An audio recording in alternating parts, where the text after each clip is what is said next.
कशी मिळतात.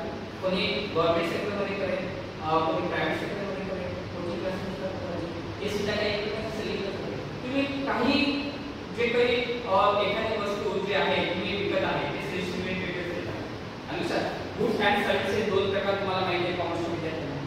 ज्या काही फिजिकली आपण त्या वस्तू पाहतो तर त्या ज्या वेळेला आपण एका व्यक्तीकडून दुसऱ्या व्यक्तीकडे जेव्हा ते हस्तांतरित करतो आणि त्याचा मोबदला पैशाच्या स्वरूपात देतो त्याला काय म्हणतात ते सेल्स. काय आहे ते सेल्स आहे.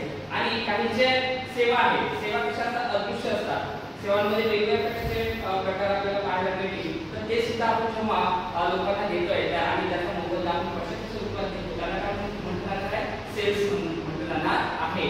आणि सेल्स विक्री ही एक काय आहे एक कला. विक्री काय आहे कला आहे. आणि ती जर आपण अवगत केली तर आपण कधीच स्पष्ट होणार. आणि प्रत्येक क्षेत्रामध्ये सेल्स ही जी काही गोष्ट आहे ती येणार आहे. अतिशय मोठ्या प्रमाणामध्ये याचा आवाक आहे सेल्सचा. प्रत्येक डिपार्टमेंट प्रत्येक क्षेत्र या सेल्सनी आपल्याला दाखवलेलं दिसून येणार आहे. तर त्याच्यामुळे कॉमर्सच्या विद्यार्थ्यांनी केवळ म्हणजे स्पर्धा परीक्षांमधून किंवा इतर परीक्षांमधून जे येणारे पद आहेत सरकारी नोकरी याच्यावर आश्रित न राहता हा झाला एक सकोचित दृष्टिकोन. हे शिकल्यानंतर नोकरी केली पाहिजे.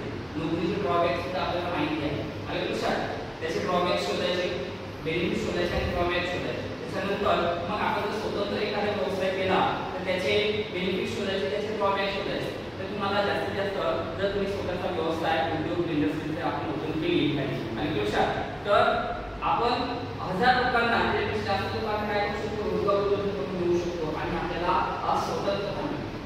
आणि लक्षात जर तुम्ही स्वतःचा व्यवसाय केला तर.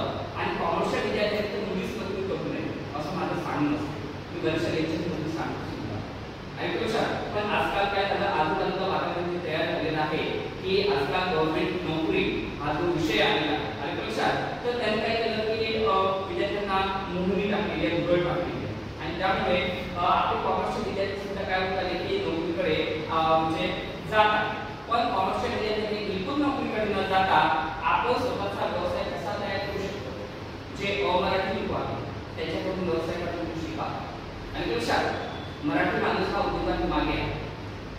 कारण आपल्याला जो सेल्स हा जो प्रकार आहे उद्योग तुम्ही चालू केला सुद्धा तुम्ही व्यवसाय चालू केला तर तुम्हाला काय करता येणार आहे तुम्हाला त्याच्या माध्यमातून वेगवेगळ्या गोष्टी विक्री करावी लागेल.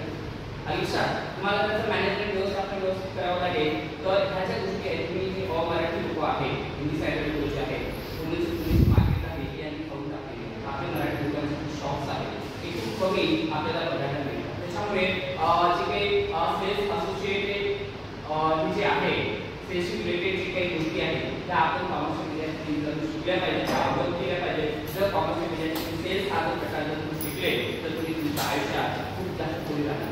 आणि लक्षात आणि नोकरी केली तर सगळ्या गोष्टीचा पगाराच्या सुद्धा तुम्हाला मर्यादा पडणार. आणि लक्षात आणि त्यामुळे जर तुम्ही बिझनेस केला तर काय होणार आहे तुम्हाला त्याचे लिमिटेशन्स लागणार नाही की त्याच्यामध्ये तुम्ही कमवू शकता. आणि लक्षात कक्षा ज्या आहेत त्या म्हणजे वाढणार आहेत असं मला इथं सांगायचं आहे. आणि सेल्स ही काय कला आहे ते आपण प्रत्येकानं शिकायचे आहे. आणि ते शिकून आपल्याला स्वतःला काय करायचं तुम्ही डेव्हलप करा. बोलण्यासारखं खूप आहे पण आपल्याला तुम्हाला सुद्धा लेक्चर झाल्यानंतर